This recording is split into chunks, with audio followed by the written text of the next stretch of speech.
السلام عليكم، ازيكم حبايبي عاملين ايه؟ وحشتوني بجد من اخر فيديو.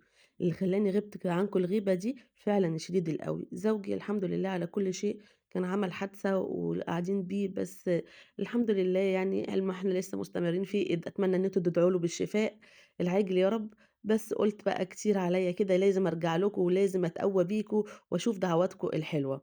قلنا النهارده هنعمل ايه؟ قلت اعمل له بقى فطير مشلتت حلو كده علشان يقوي. أول حاجة جبنا كيلو من الدقيق ورُحنا نازلين عليه بمعلقة ونُص صغيرة من الملح، ومعلقة صغيرة من السكر لو حبيتِ، هتخلّي لِك الفطير كده فيه نسبة سكر حلوة لو أنتِ بقى هتاكليه بعسل وكده، أنا باقول لِك دي اختيارية. ومعايا 3 كوبايات مَيّة دافية، يكون نوع الدقيق أنتِ عارفاه بتستخدميه كويس وعارفة مقدار المَيّة بتاعه بيبقى إيه. أنا الدقيق بتاعي هنا باستخدمه عارفاه كويس إن هو بياخد 3 كوبايات بنقطة المَيّة كده عارفين. اعجن بقى في العجانة واعجني على إيدِك لحد ما تلاقي العجينة بقت ملساء وجميلة وطرية وحلوة أوي كده. العجينة بتاعتنا لا بنحط فيها بيكنج باودر ولا بنحط فيها خميرة. هاتي بقى بُصّي العجينة شكلها عاملة إزاي والّا مطاطية وجمالها إزاي.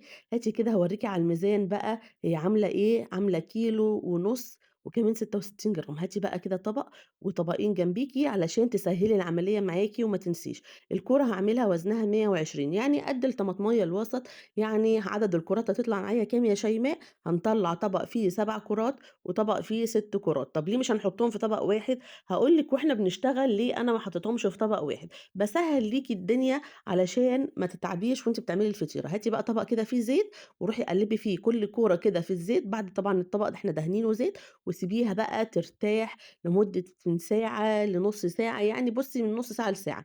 عملت كده طبق فيه 7 كورات وطبق فيه 6 كورات وسِبتهم يرتاحوا ساعة. أول تعرفي إن هي ارتاحت إزاي، حُطّي صباعِك فيها كده تلاقيها ما طلعتش تاني، العجينة كده بقت مرتاحة وعسل وجميلة. كيلو دقيق هياخد قد إيه مواد دهنية؟ أنا هنا عاملة زبدة على عاملة سمنة على شوية زيت. أخدوا كيلو دقيق حوالي 400 جرام من الزبدة على السمنة على الزيت. ممكن تعمليها بسمنة بس، تعمليها بزبدة بس، أنتِ حرة خالص. تمام. هاتي بقى صينية كده وشوفي الجمال بتاعنا ده عاملينه إزاي. هاتي صينية وحطي بقى الكرة بعد ما حطيناها في السمنة بتاعتنا المواد الدهنية، افردي بيها كده في الصينية بتاعتِك، الصينية اللي بنحط عليها الأكل عادي دي كده. بُصي افرديها بقى بالجمال والحلاوة ده. هاتي بقى كده بقى معلقة معاكِ علشان هنحط شوية سمنة على العجينة بتاعتنا. شايفة زي الطريقة دي كده، واقعدي ادهنيها بإيدِك ولفّيها واعمليها اتنيها كده الطبقات دي زي ما أنتِ شايفة. الطبقة اللي تلاقي ما فيهاش سمنة حُطّي فيها سمنة، لو شايفة بعينِك إن هي فيها سمنة خلاص ما تحطّيش. هاتي بقى تاني كده كورة معانا ونبدأ هنعمل ال7 كورات بتاعتنا بنفس الطريقة. هنحطها في المواد الدهنية كده نقلّبها من تحت وفوق وناخدها على الصينية بتاعتنا ونبدأ إن إحنا نفرد في العجينة كويس جدًا. إحنا طبعًا في الصيف والدنيا حَر، فالسمنة ما بتبقاش يعني ما بتتقلش معاكِ أو بتنشف كده على طول. تمام. لكن لو في الشتا هندفّي السمن كل شوية من وقت للتاني. هاتي بقى أول طبقة عملناها نحطها على العجينة وبعد كده نبدأ نطبّق بنفس الشكل. وخلاص وارجّع تاني الطبقة على الصينية وارجع أعمل تالت طبقة. هامشي بنفس الخطوات دي لحد ما أخلّص أول طبق اللي هو 7 طبقات. أحط بقى الطبقة اللي إحنا عملناها الأول ونقوم نطبّق العجينة بتاعتنا زي ما أنتِ شايفة كده، والحتّة اللي ما بالاقيش فيها سمنة باقوم حاطة إيدي كده وأدهن بيها سمنة. تمام. عملنا الكورة أهي دي بقى الرابعة تقريبًا مع بعض والّا الخامسة، شوفي أنتِ بقى عدّي. أهي بُصّي ليه أنا خلّيتِك تعملي في أطباق علشان ما نتلخبطش في العد. تمام. علشان تبقي خلاص الطبق ده خلص أنتِ عرفتِ الفطيرة بتاعتِك الأولانية خلصت. ممكن على فكرة تقسّميهم على 3 أطباق العجينة دي، لكن أنا كنت جوزي كان عايزها كده فطيرة مشلتتة تخينة وحلوة، فعملتها كده، بجد طلعوا حلوين أوي. سِبتهم بقى بعد ما غطيتهم، سِبتهم ارتاحوا نُص ساعة كمان. ابدئي بقى افردي هتتفرد معاكِ بكل سهولة. لو فردتيها قبل ما ترتاح مش هتتفرد معاكِ حلو. تمام. سيبيها كده ترتاح نُص ساعة وابدئي افردي بيها على الوش كده وحطيها. بس أنا فردت أول واحدة غطيتها لحد ما إيه أفرد التانية.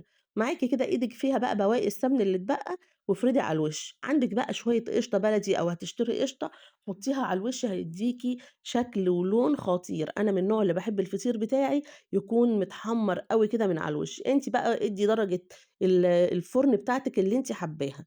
أنا طبعًا هنا شغّلت الفرن قبلها على أعلى درجة من ربع ساعة. شغّلت الفرن على أعلى درجة من ربع ساعة، ومشغّلة الشواية والفرن زي ما أنتِ شايفة، أنتِ ادّي اللون للوش اللي أنتِ حاباه، وبعد كده اقفلي خلاص على الفطير بتاعِك، وأتمنى كده أول ما عايزاه طري طبعًا أول ما يطلع بالشكل ده، قومي بقى إيه ادهني الوش كده ببواقي السمن اللي طلعت من الفطير، وغطّي بكيس بلاستيك وفوطة وسيبيه لحد ما يطرى معاكِ، يبقى أحلى فطير. أتمنى الفيديو النهارده عجبكم، لايك وشير، واللي مش عندي يشترك ويفعّل الجرس عشان كل جديد عندي يوصل لكم. بجد حابة أشكر كل واحد وقف جنبي، سواء جالي، سواء تليفون، والله يا جماعة التقدير للناس ممكن يبقى بالتليفون، مش لازم إن أنا أروح للناس، التقدير بالتليفون، التليفون عارفة لو أنتِ قدّرتِ غيرِك بيه هترتاحي جدًا وهتحسّي إن الناس شارياكِ والناس مش بايعاكِ، أهم حاجة يا جماعة إن إحنا نقدّر بعض ونُقف في ضهر بعض، بجد أتمنى النهارده الفيديو عجبكم، وبالمرّة التانية أنا باشكر كل واحد وقف جنبي في محنتي، وكل واحد قدّرني بتليفون حلو صغير، وكل واحد جالي، وكل واحد ما سابنيش، وأصحابي ربنا يبارك فيهم وأخواتي وأهلي، ربنا يبارك فيكم كلّكم، وأتمنى النهارده الفطير بتاعنا يكون عجبكم، هاسيبكم في رعاية الله بقى، وأقول لكم بقى عدّوا الطبقات، وأسيبكم وأقول لكم مع السلامة.